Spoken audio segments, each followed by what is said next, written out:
This time on Holy Ghost Notes. I have so much I want to tell you. Man, this is so cool. Dun dun dun. Comes out of nowhere. That sounds kind of scammy. Oh boy. I'll see you later.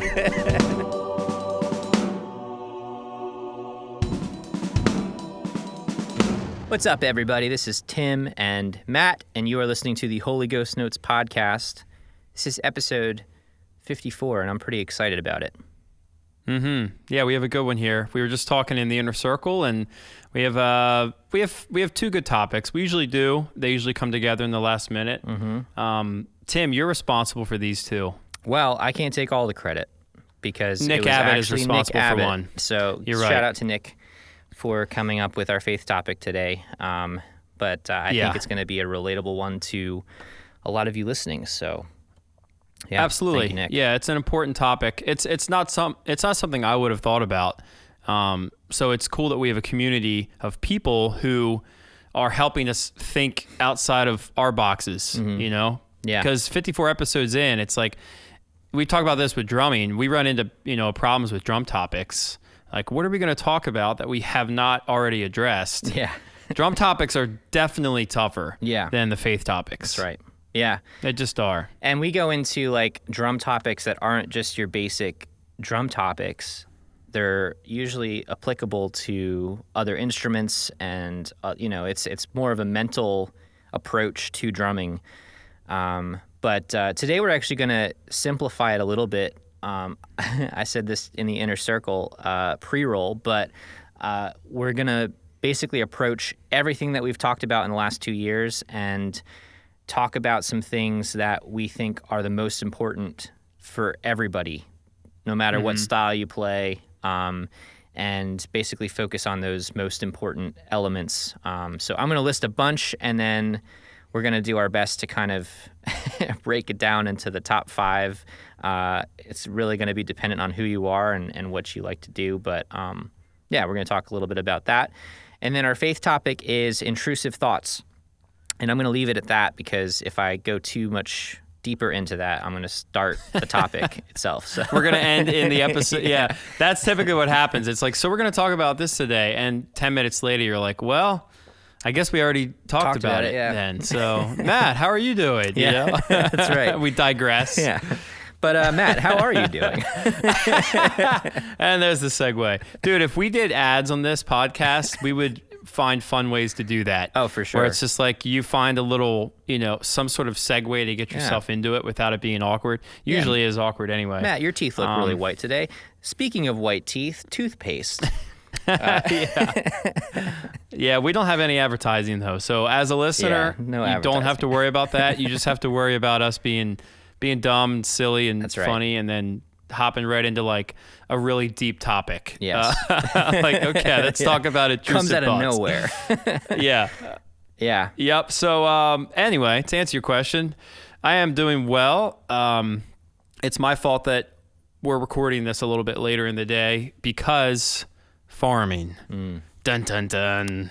And it's like with farming, you never really know when you're going to be done. And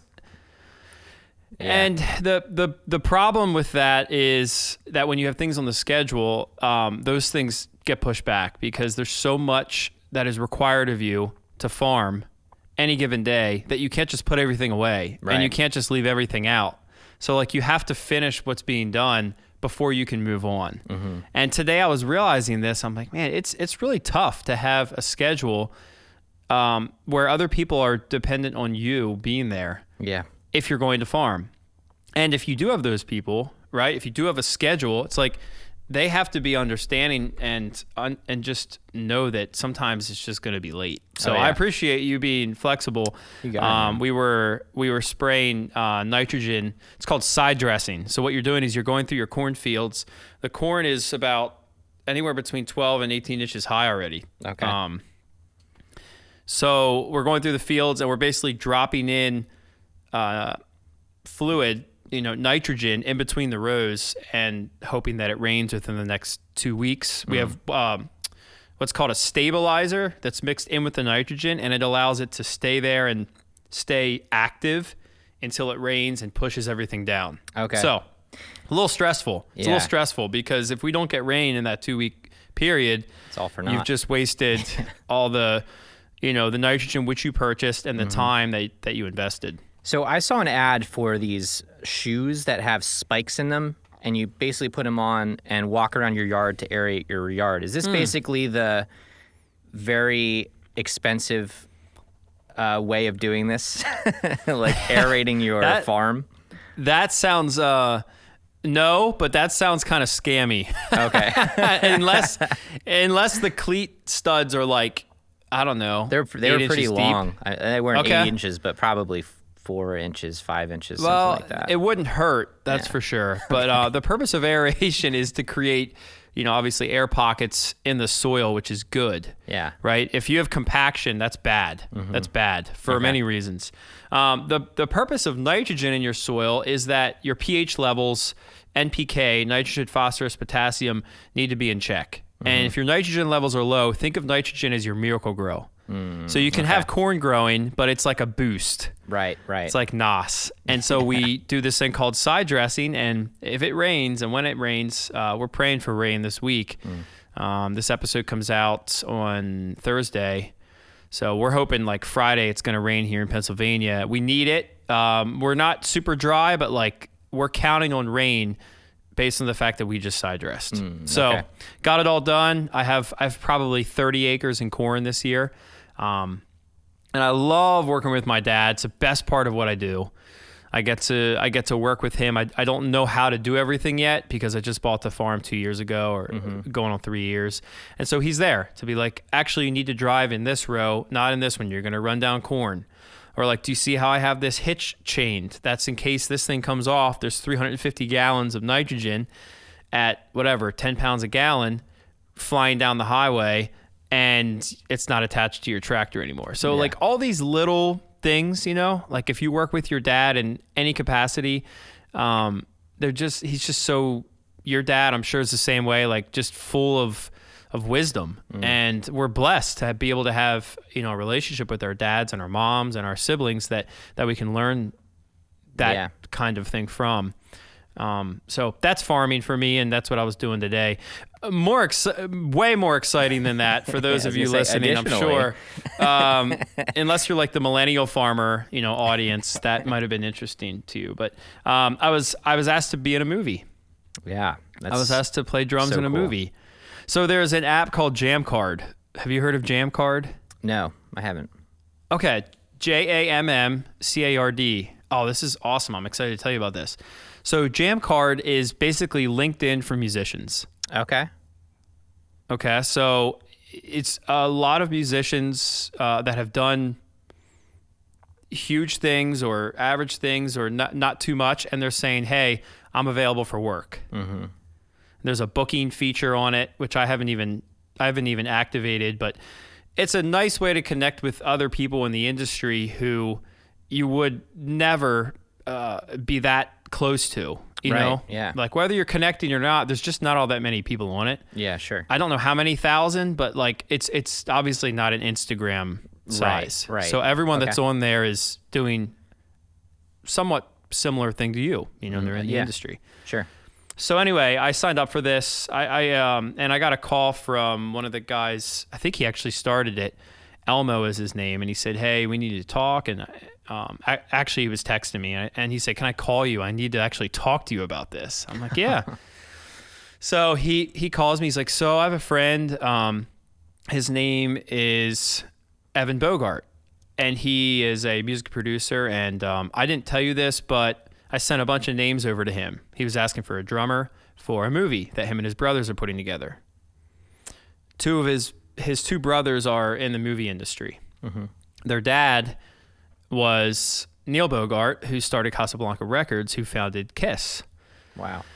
And so he's explaining all this, this is Elmo from Jamcard, by the way. And so he said, I sent Evan a bunch of drummers, and Evan came back and said, "We want Matt." So I'm calling you to say, do you want it? Like, I'll give your phone number to Evan and he'll call you. And I don't know anything else. Like, I don't know what the movie's called. Like, yeah, sure. Sounds good. So I got a call from Evan, and I was outside in my yard. And I'll never forget him saying, "Hey, so we need a drummer, a really good drummer who's also willing to wear face paint. Oh boy. What Right? a twist. Yeah. And he goes, do you want to be Peter Criss in a movie? And I was like, well, this is a phone call I'll never forget. Yeah. And I said, full-blown Peter Criss of Kiss in a movie? And he said, full-blown Peter Criss of Kiss in a movie. Yeah. So over the next, I don't know, 20 minutes, he laid out like the premise for this movie, and talked to his brother a couple days later. And last week I was in Jersey shooting the movie. Crazy. That's how it happens in the industry, guys. I mean, seriously, it was like the quickest form of text to action I've ever had. Like, Wow. usually it's weeks or months or years in the making, Look at my band, for instance. But I didn't audition. I mean, I guess in a sense I did by Elmo sending a bunch of my videos and pictures, but Right. it was so great, man. It was so great, and I could talk a lot about it, and I won't go into too much detail, but I was very, very impressed with the caliber of people that I worked with. Mm-hmm.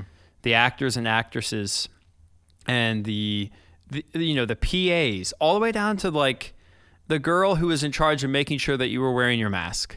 Yeah. The COVID team. Everybody was so good. Wow. And I realized some of that is because the budget was healthy, and like they had some money to throw around, and they made sure everyone knew what their job was. Yeah. And was doing that job really well. Yeah. The movie's called Spitting Gold. Spinning Gold. I have to get it right. Edit. The movie is called Spinning Gold, and it has a bunch of famous people in it that I didn't know were going to be there, and I'm literally up there playing drums, and I'm looking around the room, and I'm seeing like, oh, there's a dude from Sopranos, and like, oh, there's the guy from Harry Potter, and oh, there's the guy from SNL. There's the girl from Mad Men and Gone Baby Gone, and like, Right. they're watching us because we are Kiss. Right. You yeah. know? Yep. It's like, and they're not just watching us as spectators, like they're casted to watch us Yeah, they're and acting. engage with us. Yeah. Yeah. That's wild. So Did hopefully you it'll have be to- out later this year or next year, and that's so really cool. all I know. Did you have to practice like Kiss songs in advance for this? Yes, a lot. Yeah. I practiced for 8 days, probably about an hour and a half a day. Okay. And obviously Kiss songs aren't extremely technical. No. But they're challenging in their own right, and just like figuring out how Peter Criss played. Like Right. when he plays, he's up here. Yep. His cymbals are real high, and I knew that the tech would be setting the kit up like his. Like his kit. Yeah. Like his kit, which it was. It was like 8-inch tom, 10-inch tom, or no, it was 8-inch tom, 12-inch, 13-inch, 14-inch, 16-inch, 18-inch. Crazy. It's just crazy. Yeah, and just this huge kick drum. Cymbals were slanted and just all over the Wow. place. And Yeah. I was full blown makeup, wardrobe, hair. I mean, I was Peter Criss. Yeah. And so it actually wasn't that hard when I got there and started playing rock and roll all night to like feel like him. Like I felt like I was playing like him. Right. Yeah. That's so cool.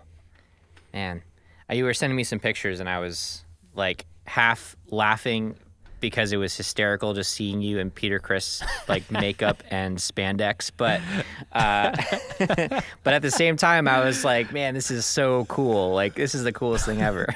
Oh man, I have so much I want to tell you. I mean, I might just like trickle that out over the next couple episodes. Yeah. Yeah. And then when the movie comes out, we should just do like a full blown Watch party. Spinning Gold premiere. You know.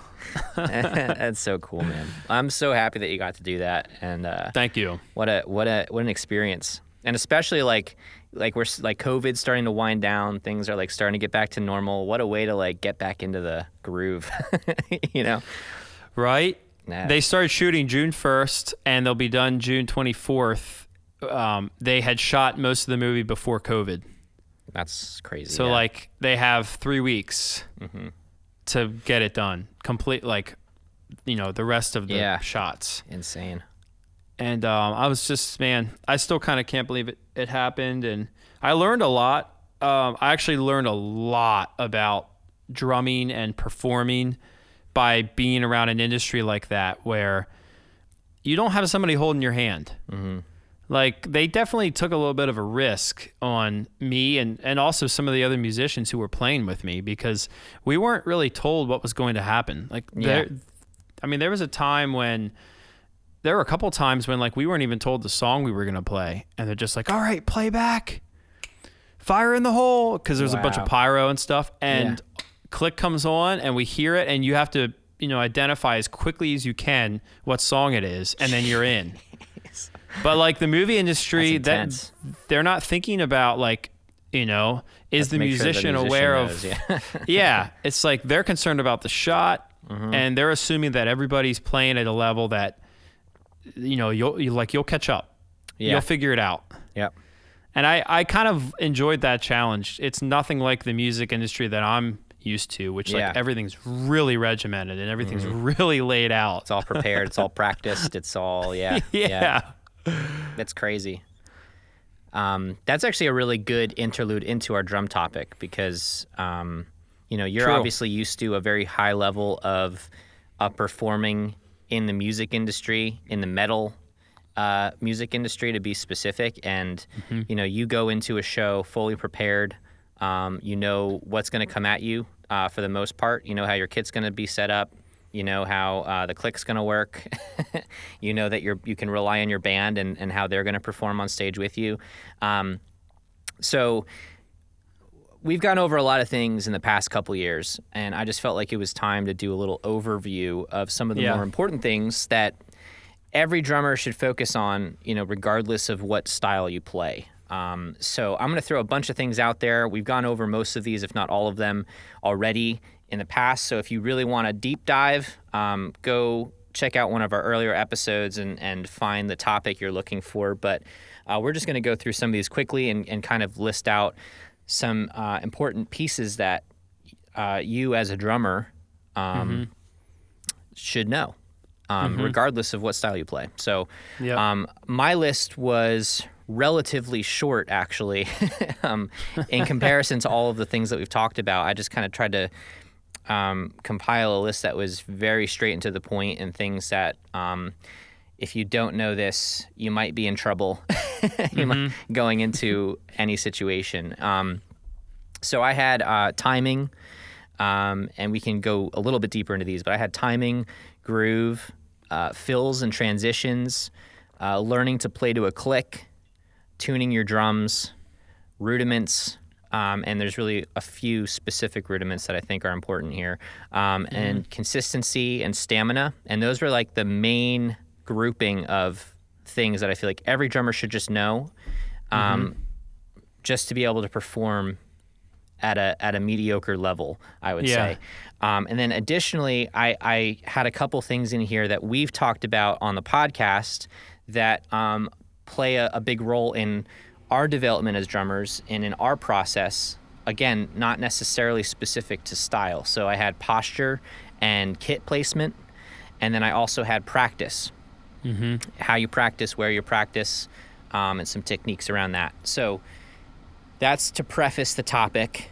I'm going to hand it over to you, Matt, and feel free to, we can just start talking about those in any order you like, however you feel is most important. Can you lay out that list again? Yeah, sure. So timing, groove, fills and transitions, learning to play to a click, tuning your drum set, rudiments, consistency and stamina, and then additionally posture and kit placement and practice. One more time. Okay.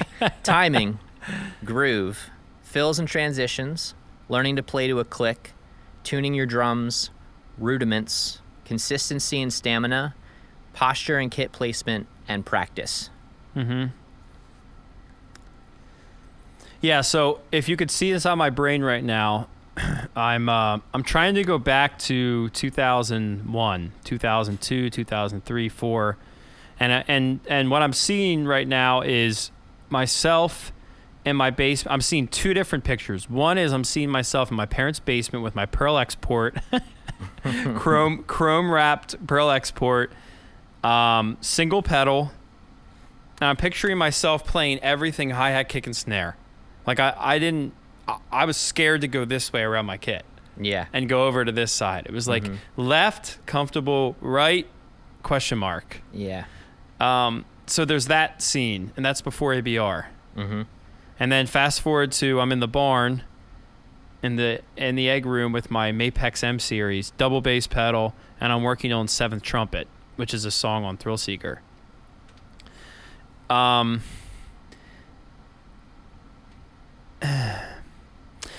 I think the common denominator between the two, it's really weird actually when I think about it, because Rudiments, didn't even know what they were. Yeah.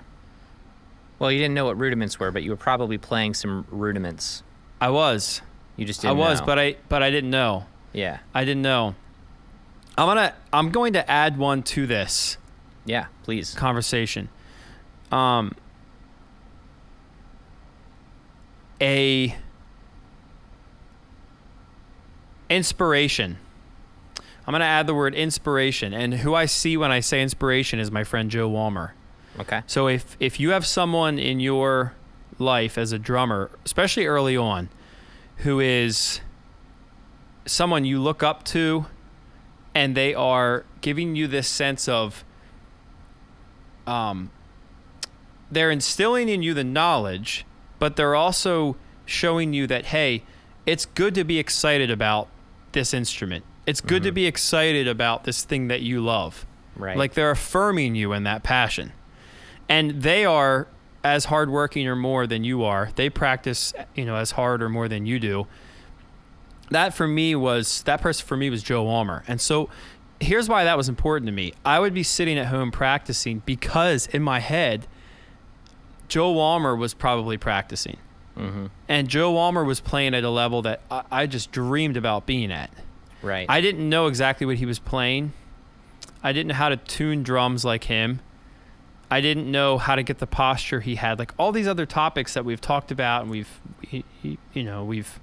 we've ran scenarios for, and it's the inspiration thing for me that has kept me attached and performing and practicing. So yes, practice is good, but underneath of practice is the reason why all of this other stuff matters. Yeah. Joe Walmer was the reason why. And I think that, as I talk to drummers about this, if you're listening to this and you're wondering, like, what is important that I have as a drummer in order to be proficient and successful, or at the very least just enjoy it, it's you need to know why you're doing this. Yeah. And for me, the reason why was someone continually inspired me to chase this thing that they loved. And they said to me, you love it too. You should chase it. You should give it everything. And you're welcome to come over every Sunday and watch me practice during my band practice. And then afterwards, let's talk. Let's hang out. Like, I'm going to give you coffee. We're going to sit and we're going to work on a practice pad. Or we're going to watch Meshuggah videos. Or I'll show you how to tune your drums like mine. Like, all of those other things were really cool. But underneath of it was like, the why. For me, it's the why. Yeah. For me, it's the why. So true to form, in Holy Ghost Notes fashion, I listed a bunch of technical drum things, and you brought it back to mental. I'll see you later. No, but it's so stand up and leave. That was an incredible point, because it all starts there, right? You're exactly right. It makes so much sense. Every single thing that I listed is rooted in some kind of mental reasoning for why you would do it. The thing that matters is practice. And I'm like over here like, well, actually, it's the why. You need to know, why are you playing drums? It's like, how philosophical. But I'm serious about this. Like, if you're a really pragmatic person, you're just annoyed that I can't just identify a simple drum concept. But I've been doing this for 20 years, and I've seen evidence that there are people who are really militant in their practice and they'll burn out. There are other people who are really good at rudiments and they don't have groove. There are people that are really good at groove, but they don't practice. And it's like, what is the bridge between all of those? It's the reason underneath of everything else. For me, it's like, what is the driving force for this? Yeah, right. For all of this. Yeah. And I think even deeper than that, within that why, you can identify what is a good reason that's not going to fail you down the road, you know? If you just want to be a good drummer to impress a girl that you like in middle school, there's a good chance that like once you're in college, that why is going to be for naught. You know, it's not really going to be driving you anymore. And you might have picked up a different why along the way, like I really love this, or the feeling playing on stage is, you know, nothing compares to that. You know, there might be other things that you pick up, but it is really good to identify that regardless of what you're doing at every single step, because I think my why's actually changed and evolved over time. You know, there's, you know, you mentioned a name. The only name I can think of as far as someone who really inspired me to play is just this guy who played at my church. His name's Gary Schwanke. I don't even know how good he was at drums at the time. I just knew that I loved drumming. I was always glued to the drummer, and he was up there. You know, another guy is Jeff Oberholzer, who I think you've probably mentioned in the past. You know, like there's names that pop up that it's like, all right, these people inspired me to play. I don't know if they were my why. I think my why ended up being the feeling of playing live was my why. And like, I also knew the feeling of messing up live. And so for me, the driving force was like, I want to be able to play live because there's nothing like it, but I don't want to mess up live because there's nothing like that either. And that's not a good feeling. So whatever your why might be, it's, I think you're exactly right. It's good to identify that and allow that to be the driving force behind everything else. Yeah. That's the deep philosophical reason for sure. I just thought of a more surface level one. How teachable are you? Are you easy to be around? In other words, if you're trying to be in the music industry or in the movie industry, you need to be someone who is looking to make everybody else's life pretty easy. Yeah. You're looking to not get in the way. You're looking to get your job done and not have to ask a lot of questions. That's a really important characteristic of a successful drummer, or just a drummer in a band, whether it's a worship band or your, garage band. Yep. And many of the drummers that we've had on this podcast, we've had them on the podcast for that reason, because they're good people. We like being around them. We like talking to them. So regardless of their talent and skill level, it was always about like, what can they bring to the table in addition to drums? Even though we're talking about drums, it's like, it doesn't stop there, you know? True. That's true. Some other topics I think that we could talk about a little bit are playing to a click. So the reason I say that, I'm trying to bring all this stuff in, like what was the experience like for me? And the reason I say click, I didn't play to a click track until 2000 and I think it was 4. I had been playing drums for 3 years. 0 click track. Yeah. Like I didn't play to music either. I just played drums. And I remember recording Thrill Seeker with Adam D. His assistant, his name was Wayne. At the time, Oncoming Storm by Unearth was a really big album that I loved, and they had just recorded it. And Wayne knew this, so he's like, Matt, go in there. I'll play Oncoming Storm through your in-ears, and you just play along. And I went in, I sat down, and I couldn't do it. I was like, I don't know how to play along with this band. Yeah. And then I remember getting home and trying to play along with, like, I think it was like Coldplay or something, a lot more simplistic, and I couldn't do that either. And I was like, this is really weird. I can play technical metalcore, but I can't play along with music. That's obviously been recorded to a click track. Yeah. So the reason I think it's important early on is, you won't get into a frustrating situation like I was in, where like I had to go back and figure out how to listen instead of playing by, playing with my head. Like I'm thinking of the drum beat, I'm going to play it. I had to play with my ears. I had to learn how to do that. And obviously playing to a click is one of the most important things you can do. Yeah. Yeah. I mean, nowadays it wasn't like that 30 years ago, but it's definitely changed. And I think some of you might be like, well, my band is never going to play to a click live. We've got this flow and this groove, and I feel like, putting a click behind it disrupts the flow. I have friends who are musicians who feel that way. yeah. Regardless of that, if you ever want to record, you have to play to a click. Like, it's just like, it's not going to sound good. It's not going to sound professional. It's not going to match up to everything else that you hear out there unless you're playing to a click. Additionally, even if you don't play to a click live, I think it's tremendous to practice to a click. And here's a really good practical thing you can do in your practice, and that's slow the click down to like 30 BPM, really, really slow. If you have the ability to actually program the click, program it for like 4 measures and then 2 measures off, where the click just stops altogether, and then 4 measures on. Try to play really slow with that 30 BPM 4/4 click, and then try to keep playing when that click turns off for 2 measures. See if you can actually line up when that click comes back in. I can't do it. To this day, I still struggle to actually have the timing to play to a click. You're starting to hear some of these words too start to filter back in because they all kind of play off each other.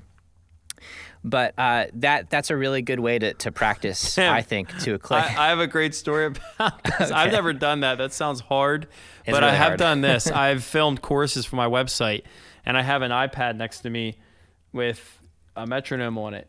Mm-hmm. So obviously when you're demonstrating something, you got to take it slow. Yeah. Like, it's got to be slow. So I had it at like 50 or 55, and I push play. And the way it has to work for video is I want the video and audio to only hear when I first come in. Mm-hmm. So click track's going. It's like beep, beep, beep, beep. It's recording. I'm sitting here. And it's like beep, 2, 3, 4.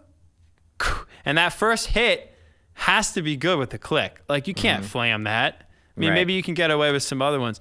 Dude, there are so many takes of me guessing the space between 4 and 1. The space, it's like, man. No plane. That's crazy. 2, 3, 4. And it's just like, dude, I suck. Like, and then once I'm in, I have it. Yeah, like, I feel really good and I can play tight. But it's when so I'll propose another challenge. Don't play at all. Listen to the click and then try to come in on the 1 when it's that slow, because that is so it's brutal. Hard. It is brutal. And I think if you're able to record yourself, like you and I are fortunate enough to be able to do that, record and listen back. True. That playback is really important because you can actually identify if you're ahead of the click, if you tend to speed up or if you tend to slow down and get behind the click. So that was really eye-opening for me. I am constantly pushing the click. Like, I am always a little bit ahead. When in reality, in a recording setting, it's actually better to play a little slower because it's much easier for an engineer to clean that up in post if you're a little slower. It's harder to draw out sound. It's a lot easier to compress sound. Right. So that's something I've been working on for a very long time. haven't perfected it by any means. Yeah, that's I good ever, advice. But, I would also touch on practice. I think obviously practice is a big one. How you practice and what you practice. We talked about this before, but I have a technique that's called smile, suck, shred, and it's just a practice technique. But the reason for this was I found that I was sitting down and I was playing something I couldn't play, and it wasn't fun, obviously. And then I would finish with something I couldn't play, and I found myself not wanting to practice. And I thought to myself, well, why is that? The reason was I wasn't ever having fun. I was always challenging myself with something that was impossible for me at the time. If I was having fun, it was somewhere in the middle. However, I realized I needed to start by smiling, literally smiling, like sitting down and just like just, why do we play drums? It feels good. It's fun. and you're able to play this beat that feels good and is fun. Like, we forget about that. We always want to push the boundaries and push the threshold. So you start with the smile, and then you work your way into the suck, which is like, you can't play that. But you don't start with that. And actually, you don't end with it either. You end with shred, which is something that you did suck at one time. And you've graduated into like, oh, I can play this, and it's really hard sounding, or maybe it is actually really hard, and it's impressive. And that's where you pull your phone out and you take a video, put it on Instagram, and it makes you feel good. Like, that's a dopamine dump. That is like a tangible, reward for your work. Yeah. And so once I started doing this, I started practicing more. I started teaching this to my students, and my students started practicing more. I started teaching this at clinics, and people would remember Smile, Suck, Shred.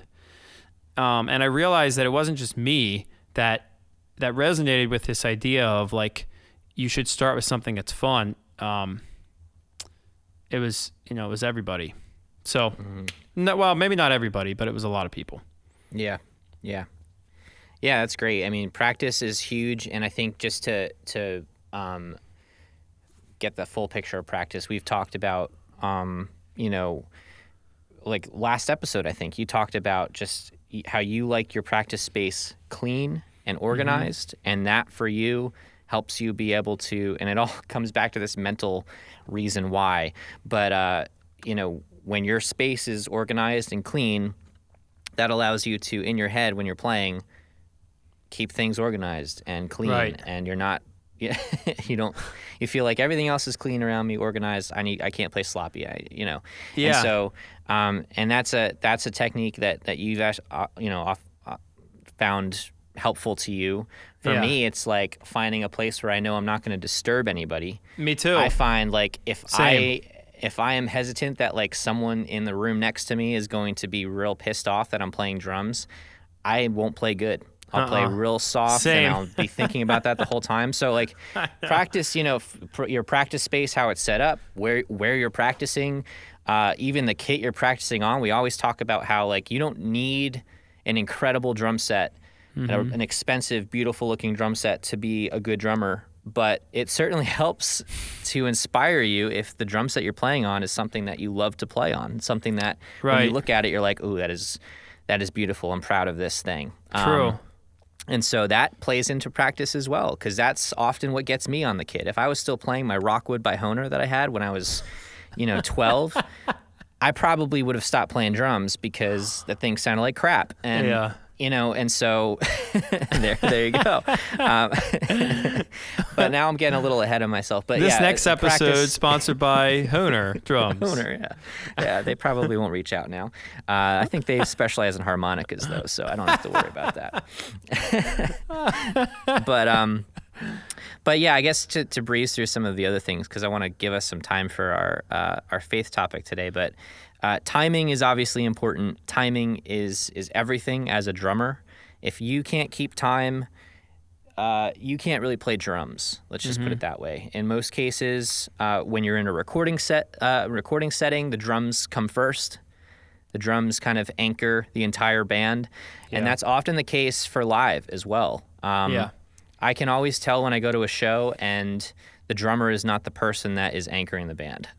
If the drummer's just playing along, it never sounds good. So having a sense of time, understanding timing is important no matter what level you're playing at, no matter what style you're playing. Even if every single song you play is in 4/4, then you have to know that 4/4 time. You have to have that down. Yeah, and I think to that point, I think your hi-hat foot has a lot to do with this. So the first time I saw Mike Johnston playing something like this, I noticed he was keeping like 16th notes with his left foot. This goes way back further than that to a band called Elliot. Do you remember the band Elliot? I've heard of them. I can't say I would know a name of their song or anything now. Yeah. That was a similar time to when you and I were starting Brick by Brick, but well, maybe right before that. But they were a pretty big indie band, and the drummer would just like left foot at all times. Wow. And so his right foot's like boom, boom, boom, boom, boom, yeah, boom, boom, ga, boom. And Yeah. and I thought about it as he was playing. I'm like, that guy has really good time. I just like you just know it makes sense that he does because he's like a Pro Tools grid with his left foot, and he's just telling that grid where to put a kick in or where to put a snare, but that's his guide. Yeah. And that was that was a big motivator for me to like start implementing my left foot on hi-hat just to keep time. And it was also a big awakening in that like, hold on a second, this is really hard. Yeah. I'm not good at this. Right. Yeah, I struggle with that too. Mostly like if I'm playing some off time thing on top of it, I find that my left foot just stops, like involuntarily stops. Yeah. I'll be keeping time and then all of a sudden it just stops for a second and then comes back in.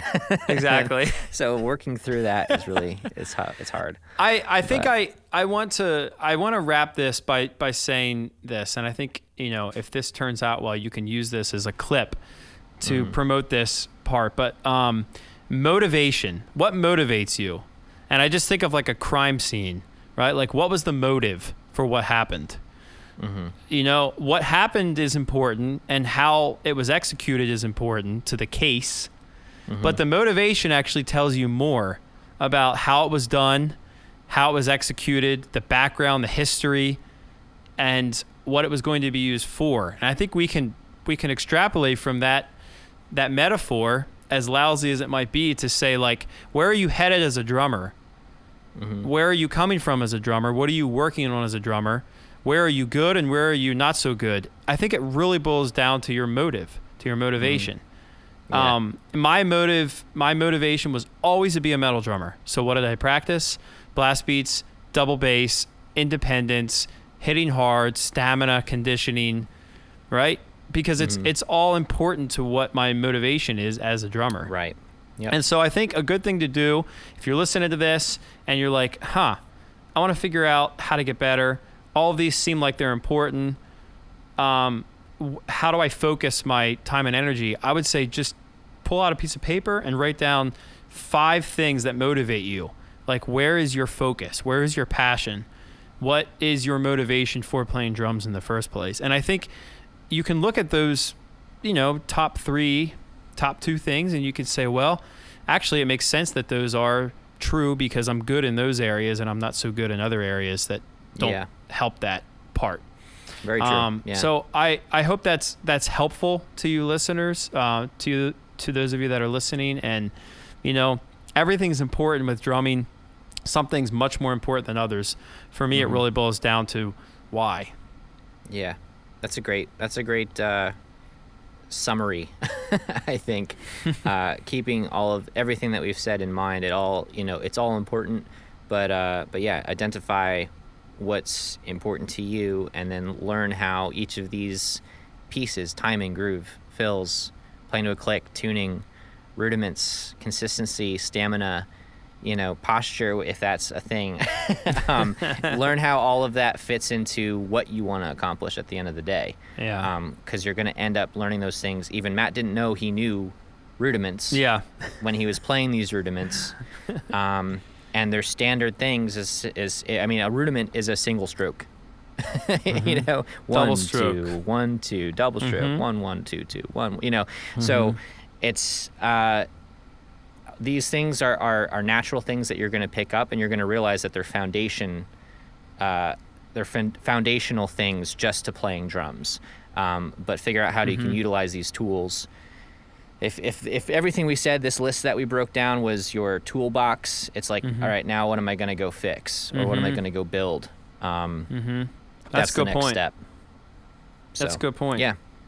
Okay, Anyway. good stuff. Thanks for Good the drum topic, man. That was really good. Yeah, it was fun. Let's change gears here and hop into the faith topic. Intrusive thoughts. Yeah. So this topic was brought to my attention, and like Matt said, it's not something I would necessarily think about talking about. Yeah. But it's something that I've experienced, and when I was having this conversation with Nick and some of the other inner circle members, I realized that everyone experiences this to an extent. Yeah. And so I think it especially applies to, and I don't know this for a fact, but I think that it especially applies to creative people. There's something about how our brains work.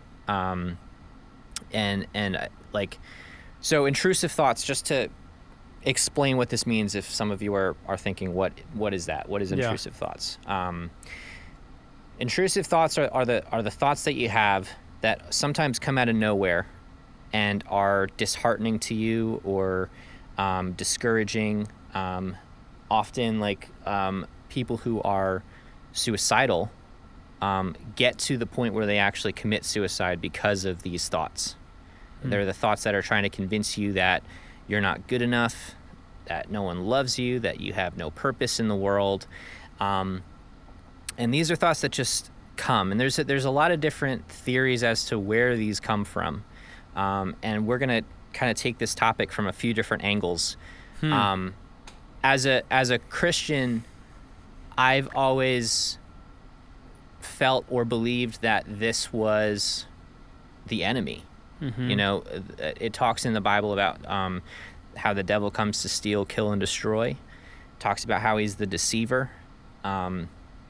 And a really good example, and we've talked about this before as well, is the book The Screwtape Letters by C.S. Lewis.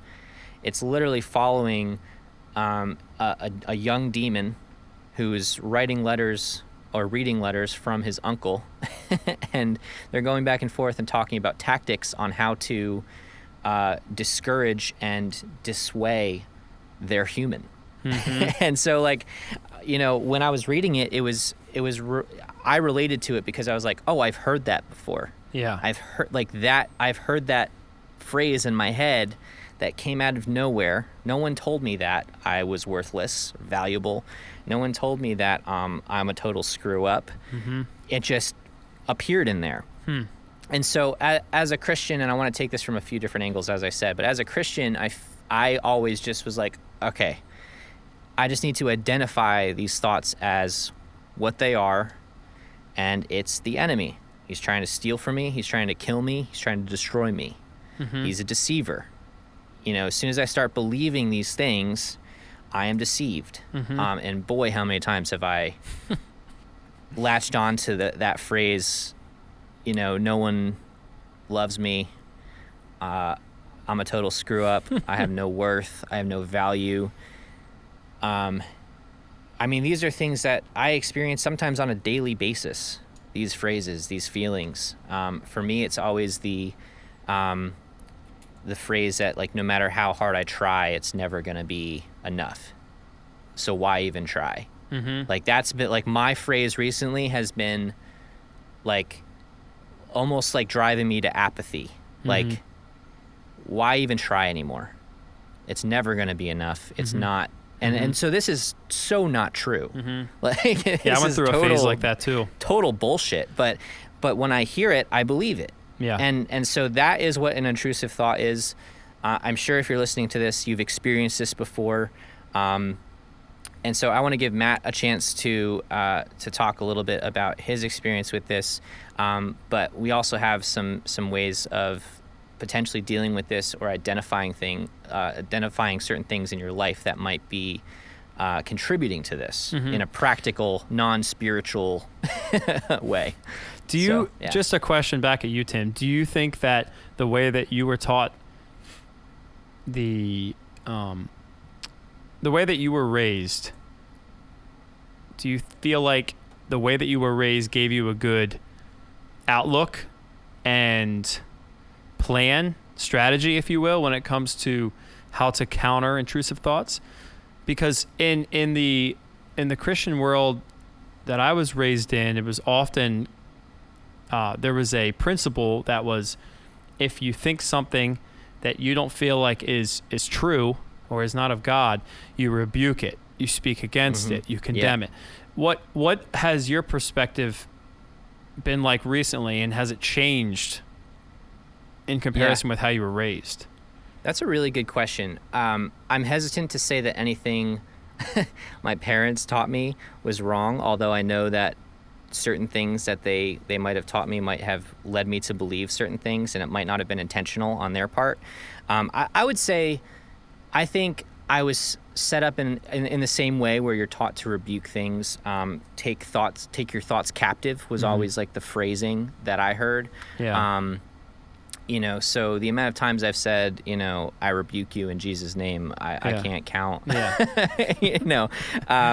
Because there is, there's power in words, but I think, I don't know. For me, I feel like it's almost like a 50-50 thing. I feel like I was prepared in a way to identify certain things and think, see it as a certain thing, like the enemy, like a demon whispering into my ear. But at the same time, religion did a real number on me because of how it was set up. It wasn't necessarily portrayed to me. Like, my parents showed me love. They showed me who Jesus was, and because of their example, that helped a lot in me learning who Jesus was and learning to love God. But I also think that religion played the opposite in that it was really holding me captive in a lot of ways. Like, there wasn't the freedom that the Bible talks about. It was very much, upright and strict, and and some of that was, for the good. Again, we talk about a lot on the podcast, where it's like, you have the commandments here, you have the law. God said it was good. God gave us the law. But Jesus came and actually abolished the law. It doesn't mean that the law is bad. It just means that when we inevitably commit one of these sins or break the law, we're not condemned. So all of a sudden there's this sense of freedom where it's a sigh of relief. Like, I'm not held to this. But at the same time, these laws were put here to help us. And we've talked about this before too. It's, as you get to know love, you start to love the things that love created. And that was, so it's all a matter of perspective, really. It's I'm not held to these laws. I'm following these because I want to, because these are for my benefit, and I recognize that, as opposed to the alternative, which is, I'm in prison. I'm imprisoned by these laws, and I think that perspective has definitely shifted since I was a kid, because it was not that way for the longest time. It was actually, I was very judgmental of other people because I was so judgmental of myself. Right. That's exactly right. Okay. So that's what I thought you were going to say. And I would tend to agree with you. In my own life, my life looks, very similar. But I want to move in a different direction. I just feel like I feel led to move in this other direction just for a bit. So bear with me. Yeah, let's do it. So I was at church Sunday, and I had this vision.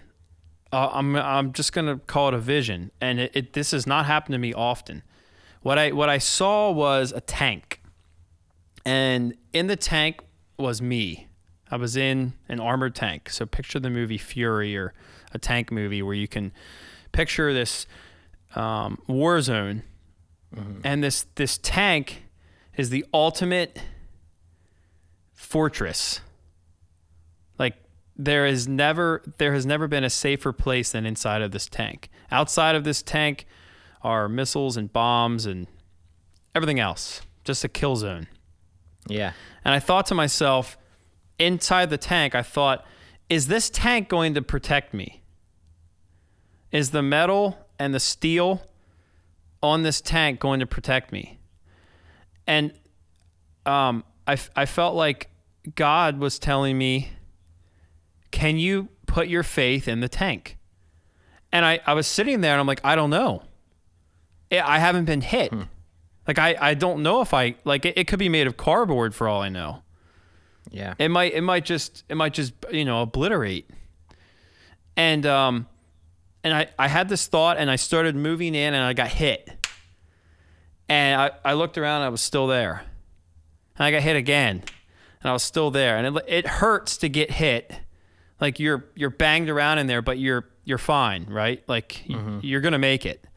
And I remember, the tank survived, and we retreated, and we went back, and I parked, and I was sitting there in the tank, and I felt like God talked to me again, and he said, can you put your faith in the tank? I said, yeah. I think my, hold on a second. My headphones are dying. Ah. Oh, well, the one's still working. Okay. Can I put my faith in the AirPods? And the answer is no. The perfect segue. The battery is going to die. Can you put your trust in the AirPod? So I'm sitting there in the tank, and I said, yes, I can. And he said, you can. Like, he asked me, like, why? You can? And I said, I can. I know I can. And he said, because you've been hit. Like, he said to me, because you've been hit. And I had this conversation with God about all of this, and I was in a tank, and I was going back and forth, and all of a sudden, do you know, like, when you have an epiphany about something spiritual or something deep, it's just like, how have I never realized that before? Yeah. Like, yeah. we Revelation. can't put our faith in something unless that thing is to be trusted and that thing has been tested. Mm-hmm. And oftentimes the testing hurts. But after the testing and the bumps and the pain, you actually have faith in that thing. And my next thought was of, like, these big wig A-lister, first name basis, like, celebrities who have fallen from grace, right? Like your Carl Lentz's and your Ravi's. And I thought to myself, why? And it clicked. It's like, well, if you're not used to being hit, you no longer have faith in the steel and the metal of that tank. You're not going to put your trust in that. You're going to put your faith and your trust in something that's giving something to you. Yeah. That's rewarding you. That feels good because you're not being assaulted. You've lost the perspective of the battlefield. And so as you're talking about this, I just picture a battlefield. The battlefield of the mind. Mm-hmm. And my thinking is that if you trust and you have faith in the tank that you're in to protect you from the enemy, then you're going to be fine. Like, it's going to hurt a little bit to have that thought. It's going to sting a little bit when someone says something to you. But you believe in what God says about you. You believe that God says that you are a son of His and that you're loved and that you're accepted. And when you stop believing that, you start believing other things. You start believing that other people have the right and the power to label you and say that you are or are not a certain thing. Yeah. Right? So my thinking on this is we need the battlefield. We need the pushback. We need the opposition, because it teaches us and it tells us that we can have faith in the armor that God has given us. Mm-hmm. We can have faith that He is who He says He is, and we are sons and daughters, and that He gave us salvation because He loves us. And I really do think the second that we lose that opposition and that kickback and that pain, a little bit of pain, a little bit of pulling and probing, we just sort of float along, and I think we get into some trouble at that point. Yeah. I think we get into some trouble. It might feel smooth, it might feel easy, it might feel peaceful, but we're going to put our faith and our hope in something that doesn't deserve it. It's a piece of cardboard. It's not a piece of steel. That's right. That's really good. It reminds me actually a little bit of what we had talked about like back in episode 1 when we talked about pain and how to embrace that pain. It's really similar because I, as I've said, think back to the darkest time of my life, and it only made me trust God more. Mm-hmm. I had to be hit and hit hard to gain that trust. And like we talk about, Christianity being this relationship with God, and you can't have a relationship with someone if you don't trust them, right? So it's all in building this relationship and growing in a deeper way as people. And as we go through things, we gain experience. That's why it's like nowadays, if I'm hiring someone not based on their college resume, I'm looking at their experience. Yeah. When have you done this before? Mm-hmm. How have you overcome these challenges? Mm-hmm. If you haven't gone through anything and you haven't done this, then why would I hire you? Yeah, why would I put trust you in you? this role? So like, and that's how we get, promoted, like not to take a whole like business aspect or approach to this, but that's how we get promoted, right? Yeah. You gain experience and you get good at things and you Mm-hmm. prove your worth and then you get promoted. Mm-hmm. It's same with life, same with Christianity. Like as we go through these things and, we get refined through the fire, it's a cheesy way of looking at it, but it's so true. It's, what is going to get us there? Yeah. So on the topic of intrusive thoughts, just to wrap this up, I guess, because I know you have a time limit here. I think we should. I feel led to. I feel like we should pray. I feel like we should pray in ending this one because I just keep like getting that. the feeling that this is such a complex issue, and yet in Jesus' eyes, it's very simple, and it's simple because what he says is just give it to him. Yeah. Just give it to Jesus. Yeah. Just give it up. Obviously Tim and I don't have the answers. We don't know the full stories. We don't know the thoughts you're having. We obviously have battles of our own that we're working through. The one thing we do know is that God can be trusted. And the more you get to know him, the more you get to trust him. The more you get to trust him, the more you get to know him. And so That's a relationship with him is something that gives us grounds to be able to pray about it. So Tim, do you mind wrapping this up with a prayer? Yeah. Yeah, let's do it. Cool. Yeah. Well, God, I just lift up anyone who's listening to this right now and has experienced intrusive thoughts or is even right now experiencing intrusive thoughts. And I just lift them up to you. I thank you for your love for them. I thank you for the peace that you have, that you're holding out to them. And I just pray that they find the strength and the ability to take that peace and to take hold of the love that you have sitting there for them. I just thank you for who you are and for the revelation that you allow us to encounter as Matt has this past Sunday. I thank you for opening our eyes little by little to the amazing things that you have for us right here on this earth, for the little bits of heaven that we get to experience. And I just pray, and I thank you for everyone listening, and I thank you for the platform that you've given us here with Holy Ghost Notes. And I just pray for peace and encouragement and love for everyone listening, but especially those who might be in a rough spot right now, experiencing pain, questioning their worth or their value. I just pray for an extra special blessing on those people right now. In Jesus' name. Amen. Thanks, Tim.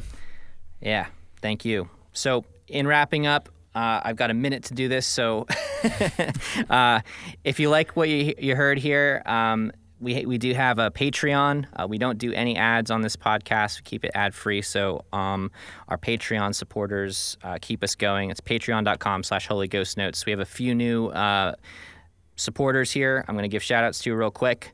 Miles McNeil, Todd J., and Chris Kelly. Thank you guys so much for your support, and thank you for